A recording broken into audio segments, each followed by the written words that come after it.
വളരെ പരിചിതമായിട്ടുള്ള ഒരു കൊച്ചു കഥയുണ്ട്. എല്ലാവർക്കും അറിയാം. സ്കൂൾ കാലഘട്ടത്തിൽ അത് പഠിച്ചതാണ്. ദാഹിച്ച ഒരു കാക്കയും ആ കാക്ക കണ്ടെത്തിയ വഴിയെക്കുറിച്ച്. ഒരു കാക്ക വളരെ ദാഹിച്ച് നടക്കുകയാണ്. അപ്പോൾ വെള്ളമൊന്നുമില്ല. ദൂരെ ഒരു ചെറിയ ഒരു മൺപാത്രത്തിൽ ഒരു വെള്ളം അതിനകത്ത് കണ്ടെത്തുന്നുണ്ട്. പക്ഷെ കാക്കയ്ക്ക് തലയിട്ടപ്പോഴേക്കും വെള്ളത്തിലേക്ക് അതിൻ്റെ തല എത്തുന്നില്ല. അതിൻ്റെ കഴുത്ത് വളരെ ചെറുതാണ്. കാക്ക കുറച്ച് നേരം ആലോചിച്ചു. അതിനുശേഷം അത് പുറത്ത് നടന്ന് കുറച്ച് വെള്ളാരം കല്ലുകളെടുത്ത് ഈ ചെറിയ മൺപാത്രത്തിലേക്ക് ഇട്ട് കൊടുക്കുകയാണ്. അങ്ങനെ കുറേശ്ശെ കഴിയാൻ നേരത്ത് വെള്ളത്തിൻ്റെ ഇങ്ങനെ ഉയർന്നു വരാൻ തുടങ്ങും. കാക്ക തൻ്റെ ആ ദാഹം തീർക്കുകയാണ് വെള്ളം കുടിച്ച്. കാക്കയ്ക്ക് മനസ്സിലാകും തൻ്റെ പ്ലാൻ വർക്കായെന്ന്. ശരിക്കും അത് തന്നെയാണ്. ഈ കഥയുടെ സാരാംശം എന്ന് പറയുന്നത് അല്പനേരം നമ്മൾ ചിന്തിക്കുകയും ഒരു വഴി കണ്ടെത്താനായിട്ടുള്ള ഒരാഗ്രഹവും നമ്മുടെ മനസ്സിലുണ്ടെങ്കിൽ ഏത് പ്രോബ്ലത്തെയും നമുക്ക് സോൾവ് ചെയ്യാൻ പറ്റുമെന്നുള്ളതാണ്. പക്ഷെ ഇതിനെ ഞാനൊരു വ്യത്യസ്തമായ ഒരു പെർസ്പെക്റ്റീവിൽ കാണാനായിട്ട് ആഗ്രഹിക്കുകയാണ്. നമ്മളെല്ലാവരുടെ ഉള്ളിൽ ഒരു അടങ്ങാത്തൊരു ദാഹമുണ്ട്. ഈ ദാഹത്തിനെ തീർക്കാനായിട്ട് നമ്മളെല്ലാവരും ശ്രമിക്കാറുണ്ട്. ആ ദാഹം എന്ന് പറയുന്നത് ഉള്ളിൻ്റെ ഉള്ളിൽ അനശ്വരതയിലേക്ക് ലയിക്കാനായിട്ടുള്ള, പൂർണ്ണതയിലേക്ക് ലയിക്കാനായിട്ടുള്ള, ട്രാൻസെൻഡൻസിലേക്ക് എത്തിച്ചേരാനായിട്ടുള്ള മനസ്സിൻ്റെ ഉള്ളിലുള്ള അടങ്ങാത്ത ആ ഒരു ആഗ്രഹം. അഗസ്തീനോസിൻ്റെ വാക്കുകൾ നമുക്കറിയാം. അങ്ങിൽ ലയിക്കോളം എൻ്റെ ആത്മാവ് എത്രമാത്രം അസ്വസ്ഥമാണ്. ഏതാണ്ട് പറയുന്ന ഒരേ കാര്യം തന്നെയാണ്. ഇപ്പോൾ ഈ ഒരു ദാഹത്തെ ഇന്ന് ഈശോയുടെ മുമ്പിലേക്ക് ദാഹത്തോടെ എത്തിച്ചേരുന്ന ആ സമരിയക്കാരിയെ ഗോസ്പലിലൂടെ നമ്മളിന്ന് വായിച്ച് കേൾക്കും. അവൾ അടങ്ങാത്തൊരു ദാഹത്തോടു കൂടിയാണ് ആ കിണറ്റിൻ്റെ കരയിലേക്ക് വരുന്നത്. അപ്പോൾ അവളെക്കാളും ദാഹത്തോടു കൂടെ ആത്മാവിനെ തേടുന്ന ഒരു ദൈവം അവിടെ ഉണ്ടായിരുന്നു.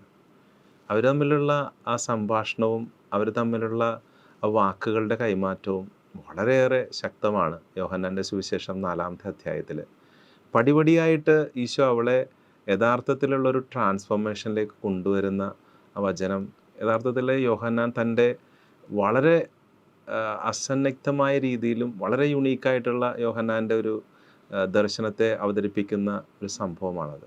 അതിൽ പടിപടിയായിട്ടെന്ന് ഞാൻ പറഞ്ഞു.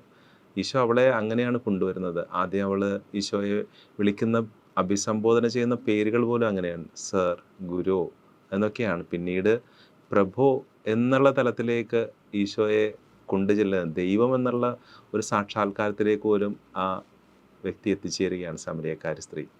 നമ്മുടെ ഉള്ളിൻ്റെ ഉള്ളിൽ യഥാർത്ഥത്തിൽ ഞാൻ അത് തന്നെയാണ് വീണ്ടും പറയാൻ ആഗ്രഹിക്കുന്നത്. നമ്മുടെ ഓരോരുത്തരുടെ ഉള്ളിൻ്റെ ഉള്ളിൽ അടങ്ങാത്ത ഒരു ദാഹമുണ്ട്. ദൈവത്തിൽ ലയിക്കാനായിട്ടുള്ള ദാഹം, അല്ലെങ്കിൽ അനശ്വരതയിലേക്ക് തുറന്നു വച്ച ഒരു മനസ്സ്. പക്ഷേ പലപ്പോഴും മനുഷ്യൻ ചില താൽക്കാലികമായ കാര്യത്തിലേക്ക് മനസ്സുടക്കിപ്പോവും. ചിലർ കണ്ടെത്തുന്ന വഴി എന്താ? ചിലർ ഡ്രഗ്സ് ആയിരിക്കും, ചിലർ ആൽക്കഹോൾ ആയിരിക്കും, ചിലർ സെക്സ് ആയിരിക്കും, ചിലർ മറ്റു പല മീഡിയത്തിലേക്കാണ് അവരുടെ ശ്രദ്ധ പോകുന്നത്. അത് യഥാർത്ഥത്തിൽ താൽക്കാലികമായിട്ടൊരു ത്രില്ല്, ഒരു സാറ്റിസ്ഫാക്ഷൻ തരുന്നുണ്ട്. പക്ഷെ നമ്മുടെ ജീവിതത്തിൻ്റെ ആ പൂർണ്ണ രീതിയിലുള്ള ആ ദാഹത്തെ ശമിപ്പിക്കാൻ അതിന് സാധിക്കുമോ? ഒരിക്കലുമില്ല. മറ്റു ചിലർ ചില സത്യമെന്ന് തോന്നിപ്പിക്കുന്ന ഫിലോസഫിയിലേക്ക്, ചില പുതിയ ധാര ചിന്തകളിലേക്കൊക്കെ അവർ വഴുതിപ്പോകും. അതിലൊക്കെ സത്യത്തിൻ്റെ ഒരു സ്ഫുലിംഗമുണ്ട്, ഒരു ചെറിയ ഒരു ഇതുണ്ട്. പക്ഷേ അതും അവരുടെ മനസ്സിനെ പൂർണ്ണമായിട്ട് അവരുടെ മനസ്സിൻ്റെ ദാഹത്തെ ശമിപ്പിക്കുന്നില്ല. അപ്പം ഇവിടെയാണ് ഈശോ പറയുന്നത്, ഞാൻ നൽകുന്ന ജലം നിങ്ങൾ കുടിക്കുകയാണെങ്കിൽ നിങ്ങൾക്കൊരിക്കലും ദാഹിക്കുകയില്ല. സത്യമാണ്. യേശു ആവുന്ന സത്യത്തിലേക്ക് എത്തിച്ചേരുകയാണെങ്കിൽ നമ്മുടെ ദാഹമെല്ലാം തീരും.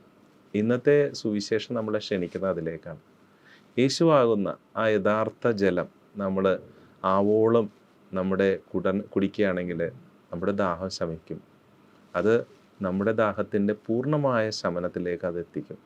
നമ്മൾ എന്നും ദാഹിക്കുന്നവരാണ്. നിത്യതയുടെ ആ ജലം ഈശോയിൽ നിന്ന് ആവോളം സ്വീകരിക്കാനായിട്ട് കർത്താവിൻ്റെ അടുക്കിലേക്ക് വരാം. ദൈവം നമ്മളെ അനുഗ്രഹിക്കട്ടെ.